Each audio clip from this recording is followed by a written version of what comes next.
Happy morning, children. Today let me start the physics class. Very important question, detailed question answer from your 7th lesson.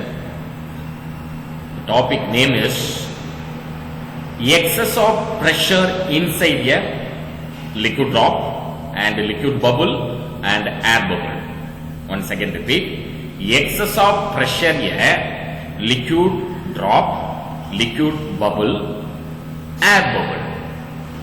So the answer is first, excess of pressure inside air bubble in a liquid. So let me consider the air bubble, that is when we cut the off of the air bubble means like this shape. This is the shape. That is a hemisphere shape. So this hemisphere experiences the pressure inward direction, then outward direction. Inside the pressure, then outside the pressure. Then the force acting along the circumference of the circle. So each and every point of the circumference of the circle experience the force. So the radius of the hemisphere is nothing but it represents R. Then the pressure is represent P. P1 and P2 is the pressure outside and inside of air bubble. Outside pressure is represent P1, inside pressure is represent P2.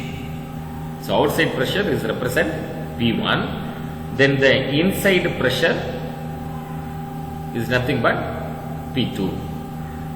So now consider an air bubble of radius capital R inside a liquid having a surface tension capital T. So all the forces are acting in the circumference of this circle. So the force of surface tension is nothing but capital T.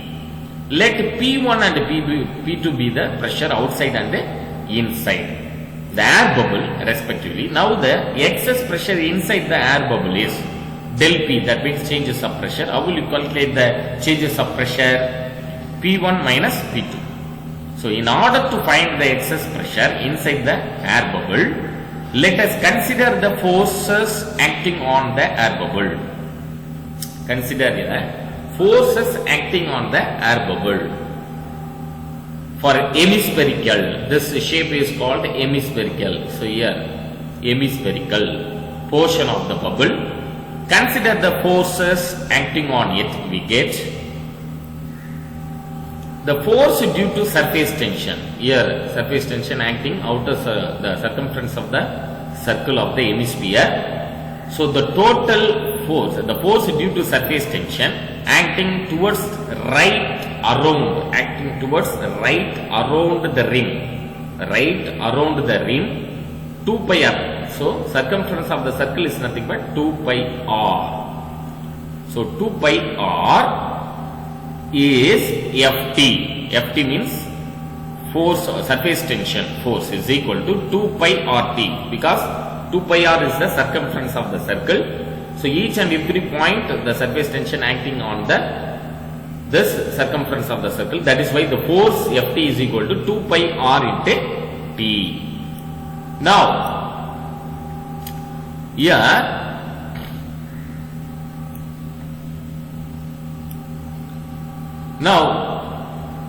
the force due to outside pressure P.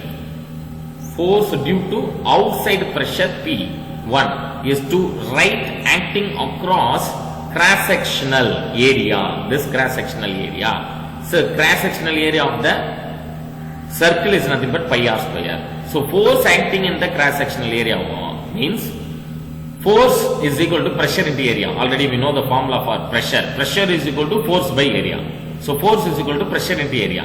So force due to outside pressure P1 means P1 pi r square. Pi r square is the area. P1 is the pressure. So force is nothing but pressure into area. So pressure P1 and area pi r square.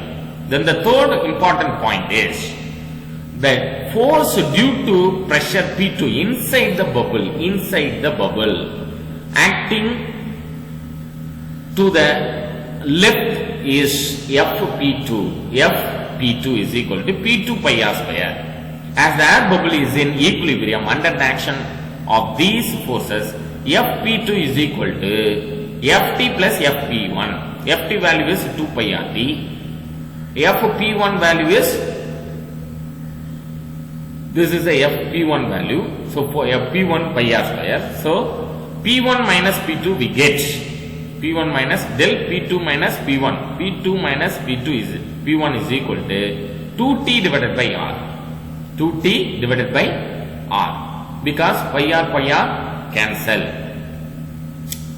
So here pi r cancel.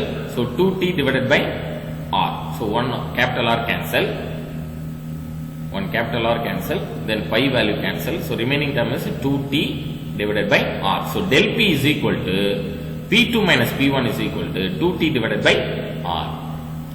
The next second case is excess pressure inside the soap bubble. Excess pressure inside the soap bubble. So let me consider this is the soap bubble. Here two hemisphere joined together form a bubble. So this is considered as a soap bubble. Radius r and the tension, surface tension of the soap bubble B T.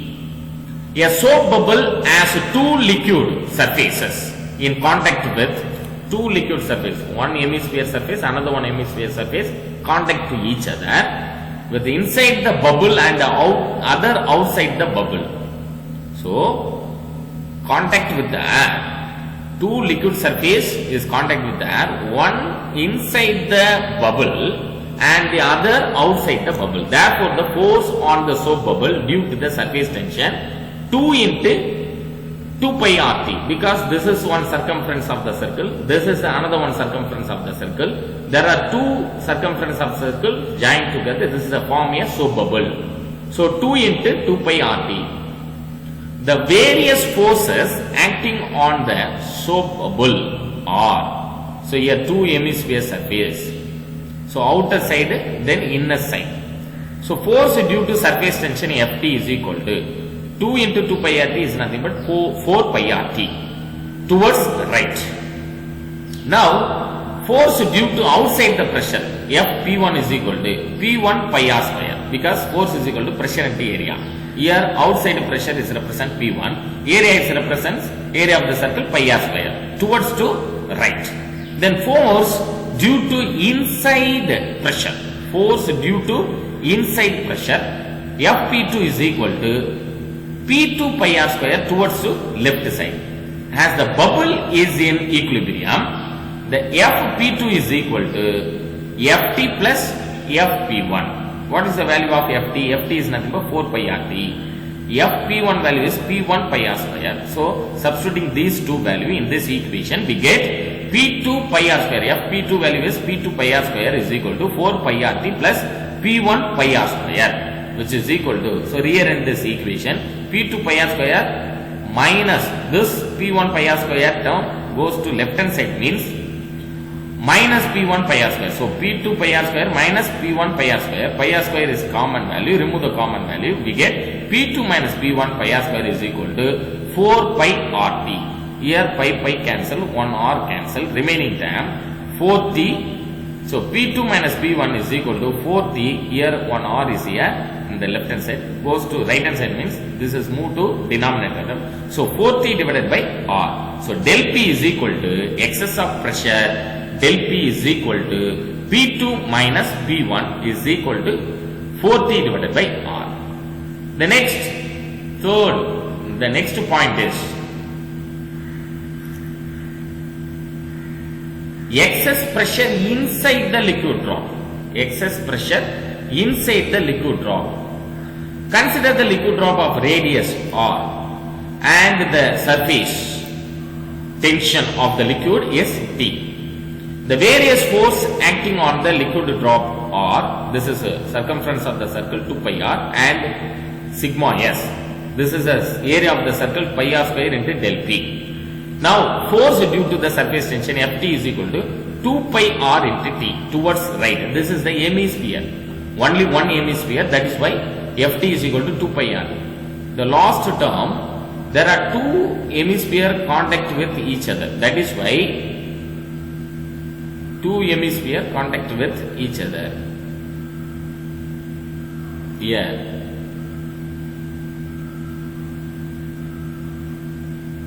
just a minute. Two hemisphere contact with each other only. Ft, that means surface tension, force due to surface tension is equal to 4 pi RT. Here only one hemisphere, that is why force, surface tension force Ft is equal to 2 pi RT towards right. Towards right. Then force due to outside pressure Fp1 is equal to P1 pi R square towards right. Force due to inside pressure Fp2 is equal to P2 pi R square towards left. Towards left. So as the drop is in equilibrium, Fp2 is equal to Ft plus Fp1. Substituting all the value, we get P2 pi R square is equal to 2 pi RT plus P1 pi R square. Rearrange this equation. This P1 pi R square term moves to left hand side, means minus P1 pi R square. So P2 pi R square minus P1 pi R square. Remove the common term pi R square. So P2 minus P1 into pi R square is equal to 2 pi RT. Here also pi cancel. 1 R, capital R cancel. Remaining term 2t. P2 minus P1 is equal to 2t divided by this. R moves towards to right hand side, so it will move to denominator. So 2t divided by capital R. So till excess pressure in is del P is equal to P2 minus P1 is equal to 2t divided by R. This is very important detailed question answer, children. Please listen carefully. Please note it down. The topic name is obtain an expression for excess pressure inside a liquid drop, liquid bubble and air bubble. Once again repeat, obtain an expression for the excess of pressure inside the liquid drop, liquid bubble, air bubble. The next important question is applications of capillarity. That is, what is mean by capillarity? Obtain an expression for the surface tension of a liquid by capillary rise method. So this is one narrow tube. The narrow tube immersed in the liquid. So what happened? The liquid which is rise towards to upward direction inside the narrow tube. So it experiences two kinds of surface tension. One is the T sin theta, another one is the T cos theta. Two component of force. One is the T sin theta, another one is the T cos theta. This hemisphere formed in the meniscus shape. This meniscus contact with the tube, narrow tube. This is nothing but angle of contact. So the liquid contact with the solid surface at the contacting point A and B, which is make an angle theta. So this is angle of contact. Angle of contact. Now a liquid, what is meant by capillarity? In a liquid whose angle of contact with solid is less than 90 degree, suffer capillary rise. This is less than 90 degree, that is why the liquid will be rise in a narrow tube. On the other hand, in a liquid whose angle of contact is greater than 90 degree, suffer capillary fall. The rise or fall of a liquid in a narrow tube is called capillarity or capillary action. The next step is applications of, next page, practical applications of capillarity. What are the practical applications of capillarity tube? Means due to capillary action, oil rises in the cotton within the earthen lamp. Earthen lamp means விளக்கு, அந்த chimney விளக்கு. அதுல திரியை போட்டிருப்போம். அந்த திரியில அந்த எண்ணெய், அந்த ஆயில் வந்து ரைஸ் ஆகிறதுக்கு ரீசன் என்னன்னா capillary action. So due to capillary action, oil rises in the cotton within a earthen lamp. Likewise, sap rises from the root of the plant to its leaves and branches. So water is rise in the from the roots of the plant to its leaves and the branches. This is also capillary action. Absorption of ink by a blotting paper. Blotting paper. Absorption of ink by a blotting paper. That is the tissue paper. When the tissue paper touches on the any liquid, means it will suck some water. So this is also capillary rising. After finishing the bath, towel வச்சு நம்ம துடைக்கிறோம்னா, when we clean the body with the help of the towel, so அந்த waters எல்லாம் absorb பண்ணுது இல்லையா towels, that is also capillary action. So capillary action is also essentially for the tear fluid from the eye to drain constantly. This is also capillary action. Then last one is cotton dress are preferred in summer because cotton dresses have fine pores which acts as capillaries for sweat. So this is the important term. Surface tension by capillary rise method. Surface tension by capillary rise method. Very, very important detailed question answer. Listen carefully, children. The pressure difference across a curved liquid air interface is the basic factor behind the rising up of water in narrow tube. This narrow tube, rising of water in the narrow tube. What happened? Influence of gravity is ignored. The capillary rise is more dominant in the case of very fine tube. So when the tube is very narrow means capillary rise is more value. So but this phenomena is the outcome of the force of surface tension. In order to arrive at relation between the capillary rise H and surface tension is T. Consider the capillary tube which is held vertically in a beaker containing water. This is vertically immersed in the beaker containing water. The water rises in the capillary tube to a height h due to the surface tension. Height here, this is a height due to the surface tension. So the surface tension Ft acts along the tangent at the point of contact downwards and its reaction force upwards. Surface tension T is resolved into two components. Which are the component?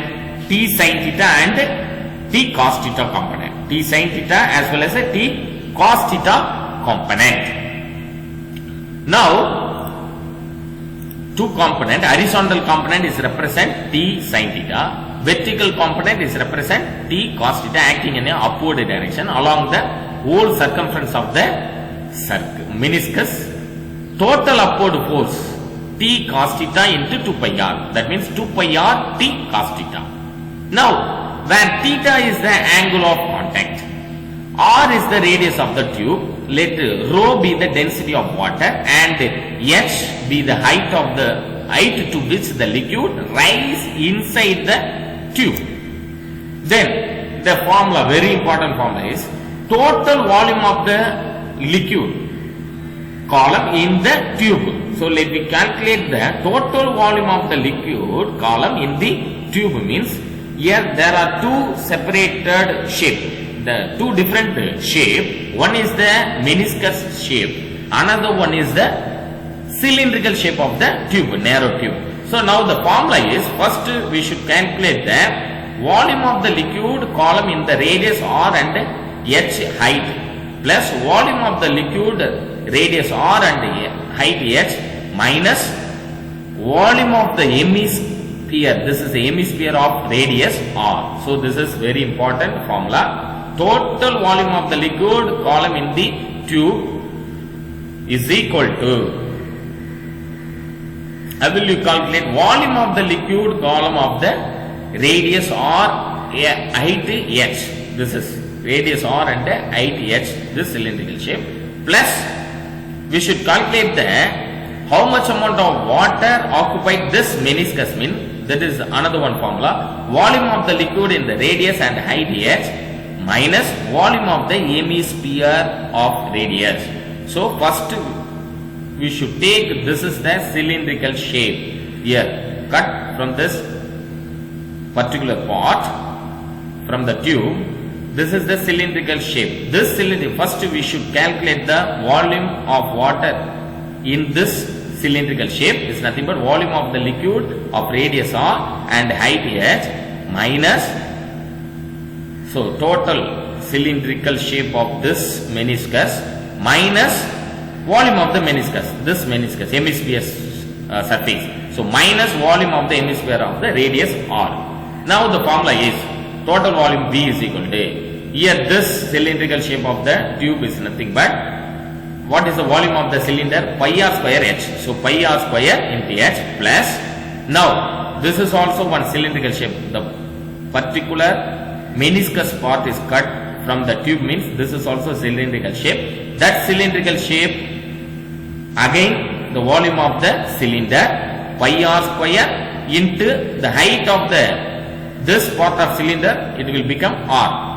Height become r, smaller. So that is why pi r square into r minus volume of the hemisphere. Volume of the hemisphere formula is 2 by 3 pi r cube. So that is why pi r square h plus pi r square into r minus 2 by 3 pi r cube. Then V is equal to, rearrange this step. So with this detailed step, we can easily understand the derivation. So V is equal to pi r square h plus pi r square into r minus 2 by 3 pi r cube. So pi r square into r is nothing but pi r cube.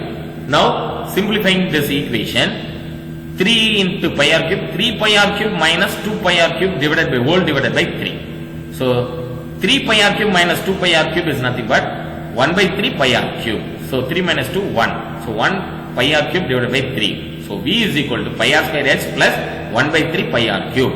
So already we know the formula for the force.